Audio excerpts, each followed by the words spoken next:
Olá, povo de Deus, tudo bem? Eu quero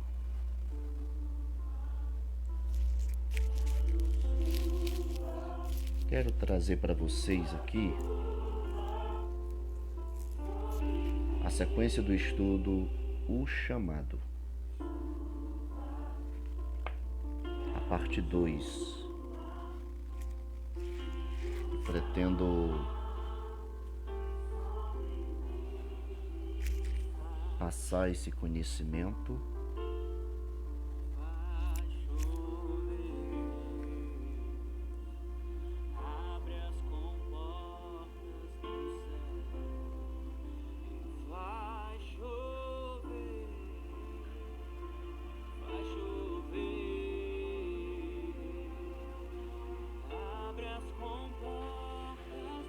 a gente vai transmitindo, aprendendo, meditando,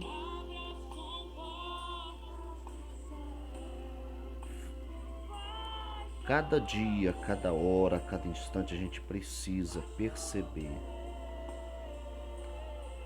que precisamos aprender, estudar, meditar. Todos nós precisamos crescer na graça e no conhecimento.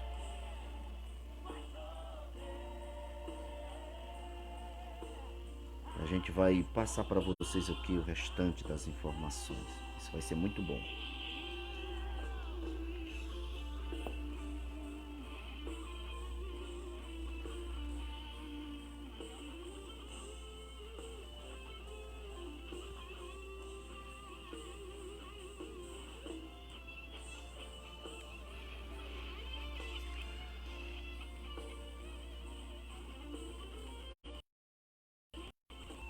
Muito bem.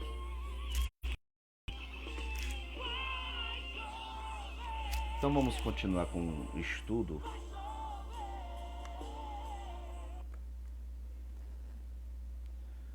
O estudo se chama O Chamado.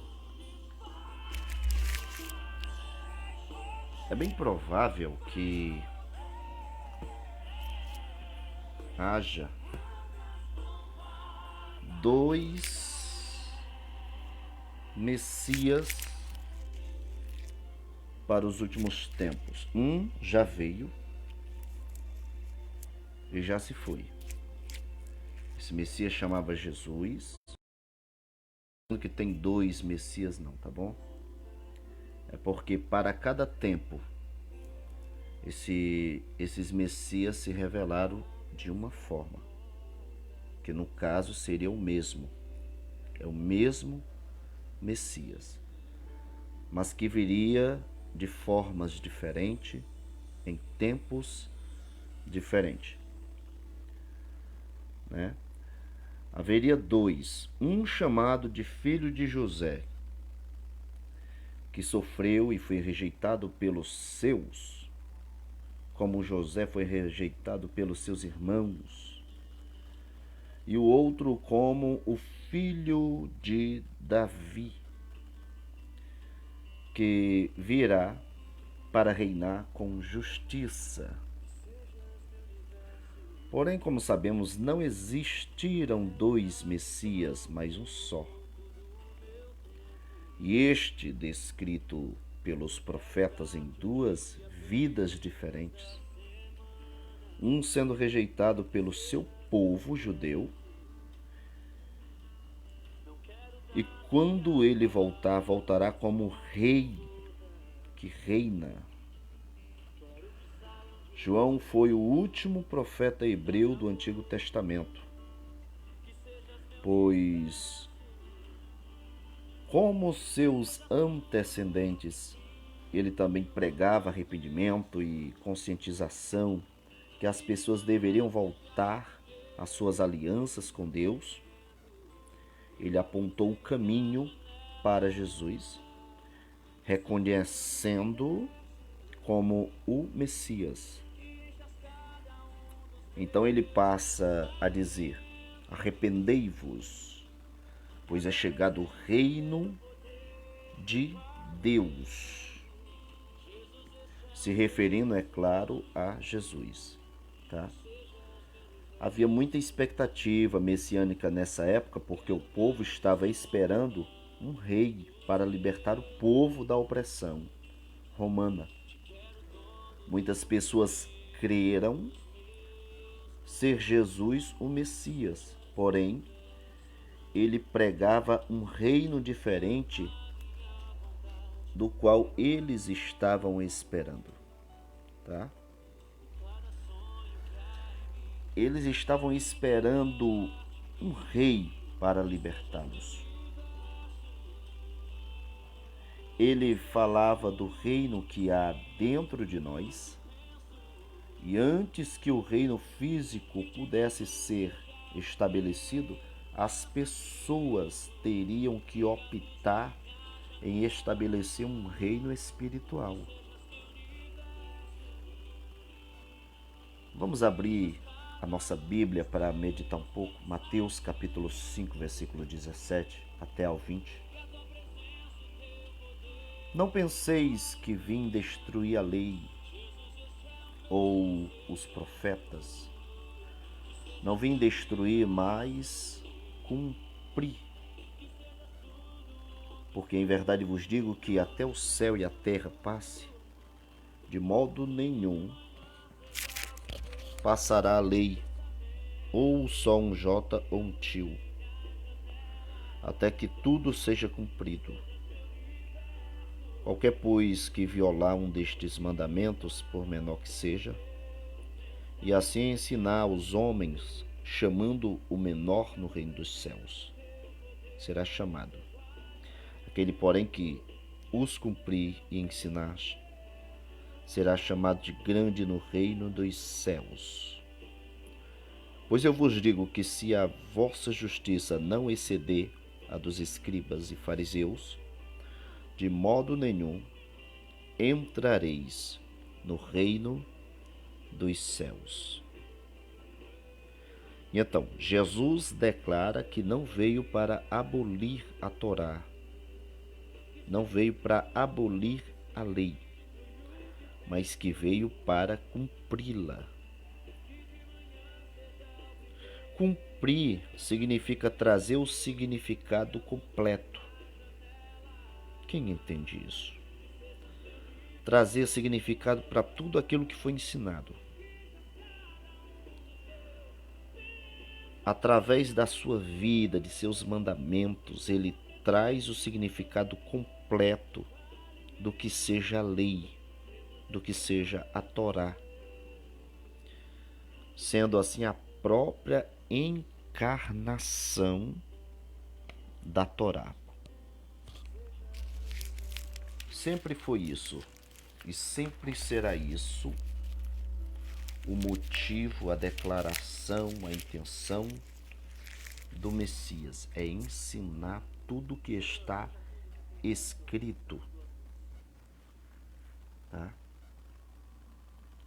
Quando o apóstolo João declara que o Verbo se fez carne, está dizendo que a Torá tornou-se visível.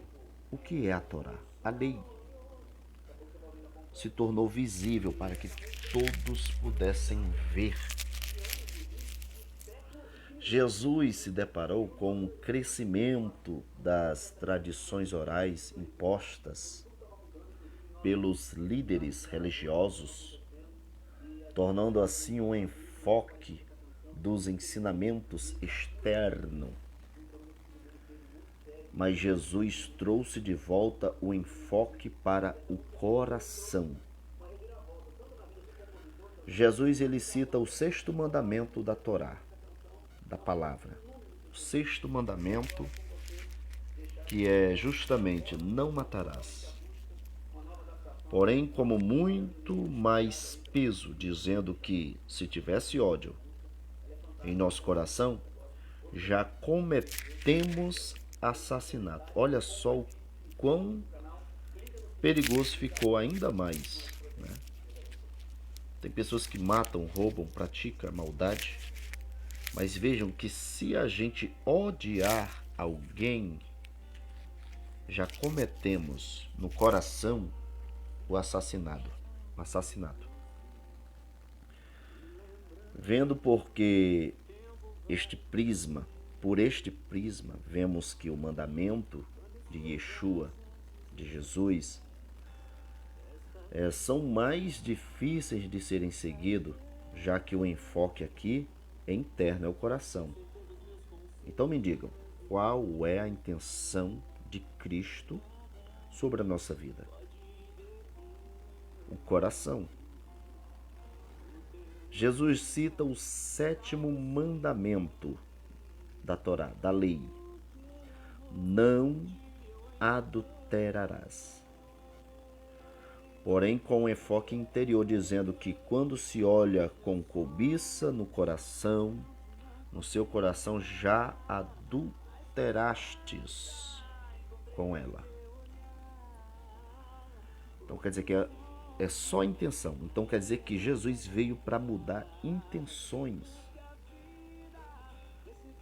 Aí você me pergunta o que é que isso tem a ver com o chamado. Vamos lá. Vamos prosseguir para a gente entender, porque o estudo ele precisa ser completo. Vemos aí que Jesus não mudou a lei, não mudou a Torá, mas ele trouxe a lei, a Torá, para a intenção inicial que Deus tinha. Até então, o próprio Moisés escreveu que deveríamos circuncidar o nosso coração. Quem sabe o que é circuncisão? Quem lembra de quantas vezes qualquer judeu tinha que circuncidar o seu prepúcio para ter um pacto, para ter um elo com Deus, né? Porém aqui o próprio Jesus ele disse, olha, o próprio Moisés disse que nós deveríamos sim circuncidar não somente a carne, mas o nosso coração. Existe também outro tipo de circuncisão, que é a circuncisão da língua. Circuncisão da língua. Que coisa, não é verdade? Então o negócio fica muito mais sério. Deuteronômio capítulo 30, versículo 6, está dizendo assim, ó: também o Senhor teu Deus circuncidará o teu coração e o coração de tua descendência, a fim de que ames ao Senhor teu Deus de todo o coração e de toda a tua alma, para que vivas. Então isto falando da dureza de coração, pois muitas vezes podemos ser obedientes externamente, porém somos desobedientes no nosso ser, no nosso interior, no coração. Jesus sustém a Torá com estas declarações, tá? Podemos então observar que Jesus não desprezou os ensinamentos dos fariseus, mas a sua hipocrisia. Não eram os fariseus que estavam sendo desprezados, e sim, aliás, não era eles, os ensinamentos que eles falavam, que eles ensinavam nas sinagogas, gritavam, entendeu? Não. E sim a hipocrisia deles. Eles exigiam das pessoas aquilo que eles mesmos não eram. E a complicação disso tudo, queridos, até os dias atuais, existe muita gente assim, muita mesmo, de exigir das pessoas aquilo que nós não somos. Isso vale para pastor, vale para presbítero, para diácono, para pregador de renome, pregador de microfone, pregador de púlpito, serve para todas as classes, serve para mim, serve para você. A hipocrisia, ela é uma arte de exigir sem nós mesmos fazer. Ou seja, eles tinham a mania de atar fardos pesados no pescoço das pessoas. Tem que fazer assim. E quando por detrás das cortinas, nem mesmo eles mexiam, não movia nem com o dedo. Então, isso ocorria pelo fato de uma hipocrisia tão grande, né? E a pior coisa que existe, a hipocrisia. Será que tem gente hipócrita nos dias atuais? Eu acho que você deve conhecer alguns por aí, não é verdade? Enfim, não eram os fariseus que eram desprezados, não eram os seus ensinamentos, e sim a sua hipocrisia. Jesus chegou a dizer para que o povo seguisse o ensinamento desses fariseus, mas não fizessem o que eles faziam.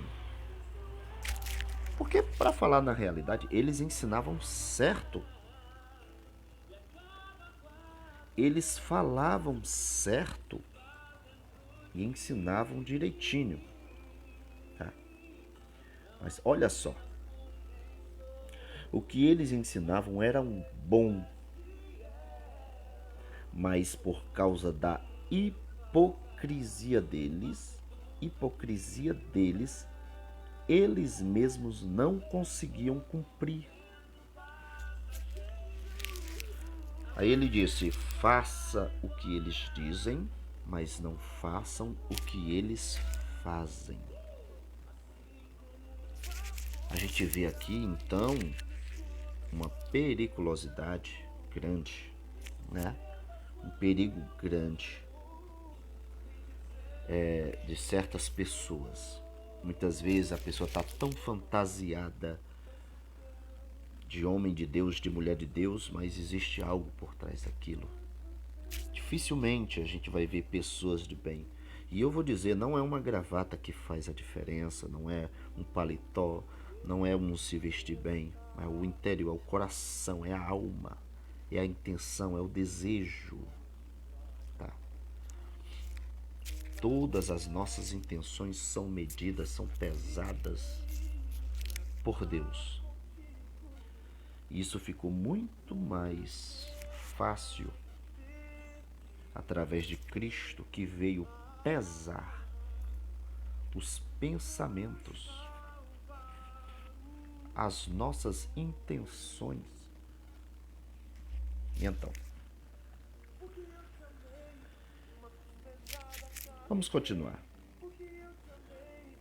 Como viveram os apóstolos no estilo, na época, da igreja primitiva, que fora chamado de igreja pela primeira vez, em Atos capítulo 10? Quando Jesus instruiu os discípulos a irem a todas as nações, estes provavelmente entenderam que deveriam ir às nações e pregar somente ao povo judeu. Já que antes de Jesus, a ideia que os gentios teriam parte no reino, e nunca tinha sido ouvido. O exemplo disso é que aquela mulher cananeia, né, pede para Jesus que cure a sua família. E ele ignorou-a, dizendo que veio para os perdidos da casa de Israel. E ela insiste, tomando a posição de cachorro. Como assim? Era tratado os gentios pelo judeu na época. Ele teve misericórdia e atendeu o seu pedido. Porém, não há nenhuma evidência de que os discípulos tenham compreendido que o evangelho deveria ser pregado também para os gentios. Tá? Essa ideia dos apóstolos mudar, muda, né? Essa ideia deles mudam a partir da visão de Pedro, que viu os animais imundos descendo e ouviu a voz de Deus, né? Dizendo para comer. Mas diga-se de passagem, a princípio, ele não entendeu e só entende depois que o Espírito o revela. A visão queria dizer que os gentios também seriam bem-vindos à família da fé. É isso que acontece. Aí eles são batizados pelo Espírito Santo, né? Num dia eles fazem techuvá, que é um retorno que eles retornam tudo para Deus. E essa é a maior prova de que Deus não fez acepção de pessoas. Todos têm o mesmo valor diante de Deus, seja judeu ou seja gentil. E gentil aqui, que a gente está querendo falar aqui que gentil é justamente você e eu. É grego, é cananeu, é judeu, é todos. Ele englobaliza todos. Então, após este episódio, aconteceu uma grande controvérsia. Os gentios poderiam até realmente experimentar dessa fé em Cristo e viver nele, sem precisarem passar pela circuncisão, né? Que para entrar no meio deles, para a fé deles, tinham que circuncidarem. Em Atos 15 foi uma questão que foi trabalhada. Então, houve ali uma grande assembleia, uma reunião para discutir sobre o assunto. Porque Tiago era o líder da congregação. Por ser irmão de Jesus e porque os judeus, queridos, levam muito em consideração a genealogia, tá? Eles levam muito em consideração isso. Tiago só se converteu após ver Jesus ressuscitado. E é ele que dá o veredito desta assembleia. Ele decide que os gentios não precisam circuncidar. Porém, eles teriam que se abster de 4 coisas. Primeira, da contaminação dos ídolos. Segundo, da prostituição. Terceiro, animais que são sufocados. E quarto, o sangue. Tem gente que adora sangue, né?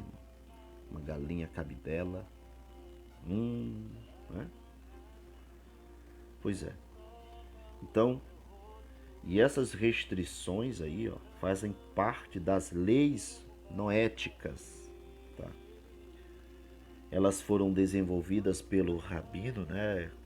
Pelos rabinos, pelos sábios, pelos mestres da época, como um padrão universal pela qual os gentios poderiam se relacionar com os judeus. Havia 2 oportunidades de se estabelecer esta comunhão com Israel.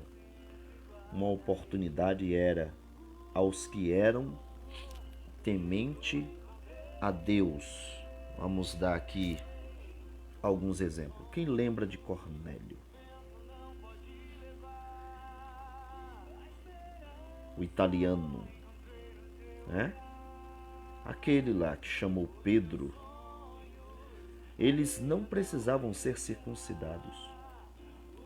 Porém, não poderiam entrar no templo, mas nas sinagogas. A outra oportunidade era a dos prosélitos, que precisavam ser circuncidados e assim poderiam entrar no templo e eram considerados judeus. Entrar no templo estava restrito aos judeus para que ele ainda estava debaixo da autoridade do sistema religioso de Jerusalém. Porém, hoje, nas congregações, na maioria, não há restrições, a gentios. E até existe, muitos mestres, tá bom?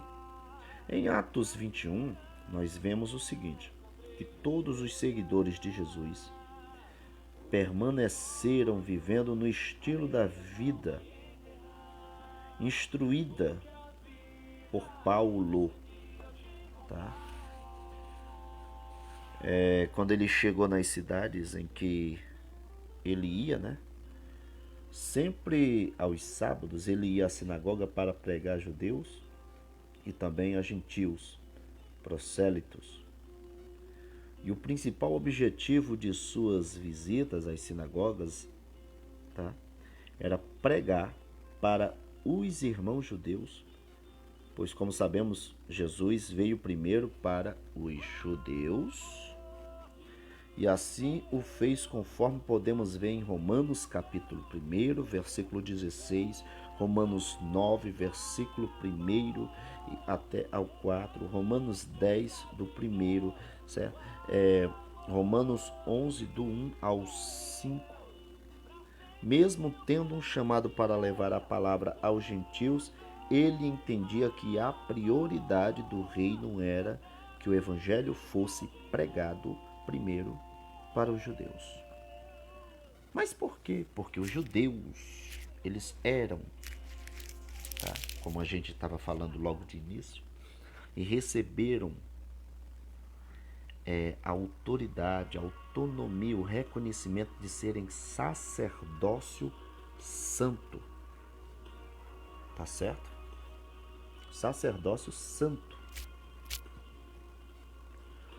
Houve um boato de que Paulo, contra Paulo, dizendo que ele estava pregando para as pessoas deixarem a prática das leis e os costumes, o que não era verdade, tá bom? E atualmente isto ainda existe. Há correntes que dizem que Paulo tentou destruir o judaísmo, tentou acabar com o cristianismo, tá? Também há crenças defendendo a tese, de que Paulo desconsiderou toda a Torá, toda a lei, e passou a pregar novos ensinamentos. Isso trouxe um descontentamento dos judeus. E pensando nisso, a congregação propõe a Paulo levar 4 homens que havia feito o voto de Narizeu ao templo para ser purificado. Veja bem, irmãos, em todo lugar existe perseguição, não é verdade?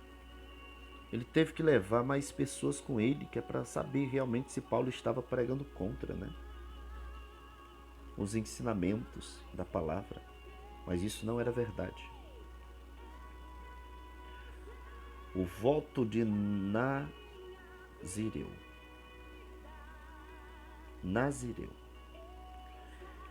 Como era feito? Vocês lembram? O voto de Nazireu. A gente vai explicar um pouco aqui. Era feito um pó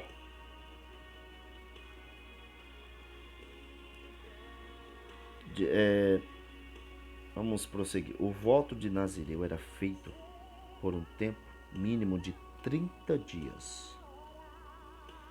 num propósito de santificação, tá? Onde o homem não poderia ter relações sexuais, não cortaria o seu cabelo, não poderia beber nenhum produto derivado de uva e alcoólico. Depois deste período de tempo, ele deveria ir ao templo, oferecer seus cabelos, ele rapava a cabeça, e também outros sacrifícios. E como estes sacrifícios eram de alto valor, era de costume, este que fez o voto levar alguém que ele o ajudasse a oferecer o sacrifício, tá? Então Paulo também fez o voto de Nazireu em Atos capítulo 18, versículo 18. Irmão, vamos aprender. Estamos aqui para aprender. Aqui é estudo, aqui é coisa séria.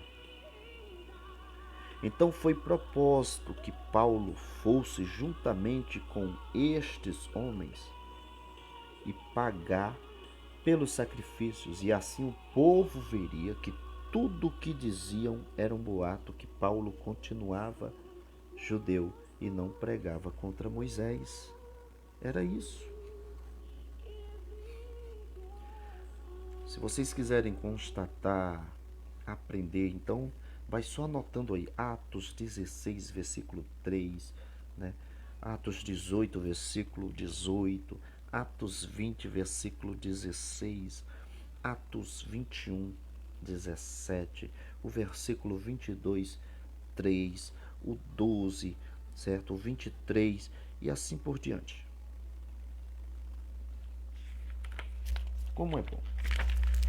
Hoje em dia a gente fica preocupado porque as pessoas não querem mais aprender. Elas querem ensinar, mas sem aprender. Querem falar, mas sem aprender. Tá certo? Então, mas as confusões não param por aí não, tá bom? Nas cartas que ele escreveu, existe uma frase que Paulo usa 10 vezes debaixo da lei. Quem lembra, quem é muito estudioso aí, vai perceber isso. Né? 10 vezes Paulo fala debaixo da lei. Como podemos ver em Romanos 6, 14. Não estais debaixo da lei, mas debaixo da graça. Quantos já ouviram, quantos já viram este versículo? E se olharmos superficialmente, vemos a contradição com que estudamos acima. O que fazer quando isso acontece? Uma possível contradição? Será que é uma contradição? Precisamos observar as escrituras na língua original, grego, neste caso. Esta expressão usada no grego pode significar duas coisas: lei ou legalismo. Ou seja, né, em sujeição ao sistema que resulta na perversão da Torá, da palavra. Em outras palavras, legalismo. Poderíamos muito bem dizer assim, ó, não estais debaixo do legalismo. Quem eram os legalistas? Quem lembra que quantas vezes Jesus chegou ao templo e disse, raça de víboras, quem vos ensinou a fugir da ira vindoura? Né? E ele dá aquela palavra para eles, aquele ensinamento, dizendo que de tal forma eles ataram fardos pesados. Então eles eram os legalistas. Ou seja, estamos debaixo do sistema de perversão à Torá. Não somos salvos pela Torá, mas pela graça. Mas ele considerou a Torá, mas o sistema religioso. Gálatas 3:23, 4:4, 4:5, 4:18 e 4:21. Tudo de Gálatas. Romanos 5:14. Primeiras cartas aos Coríntios, capítulo 9, versículo 20. Em Romano capítulo 10, versículo 4, onde ele fala: o fim da lei é Cristo, para a justiça de todo aquele que crê. A palavra fim, telos, no grego, que quer dizer alvo, ou seja, ele estava falando o alvo da lei é Cristo. Não é o fim da lei, é o alvo da lei é Cristo. Isso é uma coisa tremenda. Isso é uma revelação profunda, tá? Que quer dizer alvo e não fim. Conforme David Stern, em seu livro, que lembra, né, o Manifesto Judeu Messiânico, lá na página 117 está. Esta palavra também pode ser entendida como objetivo, propósito ou consumação. Então vamos lá. O objetivo da lei é Cristo. Ou o propósito da lei é Cristo. Ou o alvo da lei é Cristo. Tá? Romanos 10, versículo 4. Então existe, né, muito enxerto e erros de tradução que, se a gente for lendo superficialmente, a gente vai se perder, né? Vai se perder, e não é bom que o crente, servo, se perca na palavra. É bom sempre que ele aprenda, tá certo? Então, meus queridos, em outras palavras, quer dizer que o alvo da lei é Cristo. Ou ainda que, se a Torá, a lei, for seguida de maneira correta, ela vai levar à fé que é Cristo. Não tem para onde correr.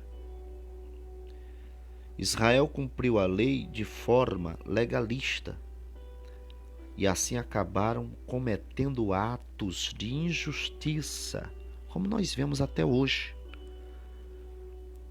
Os legalistas, pregadores, cantores, pastores, presbíteros, diáconos. Tem muita gente legalista. Muita. A maioria, não digo todos. Tem pastor fiel, tem pastor sincero, tem presbítero sincero, enfim, todos. Mas eu não estou falando de todos. Mas tem muita gente legalista. Muita gente que prefere o legalismo. Não, irmã, é pecado. Não, irmã, eita. Não, irmã, não encoste em mim, não. Tá entendendo? Aquele senso de justiça falsificado, né?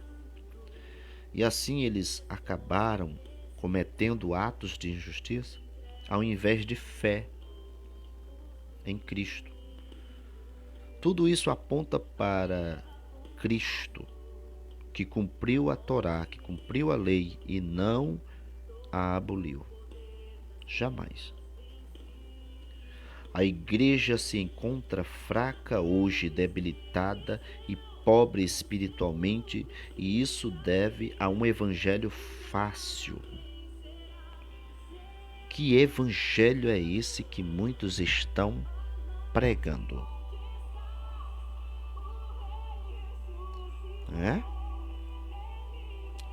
Tem pessoas que só dizem assim: aceite Jesus, faça uma oração e seja salvo.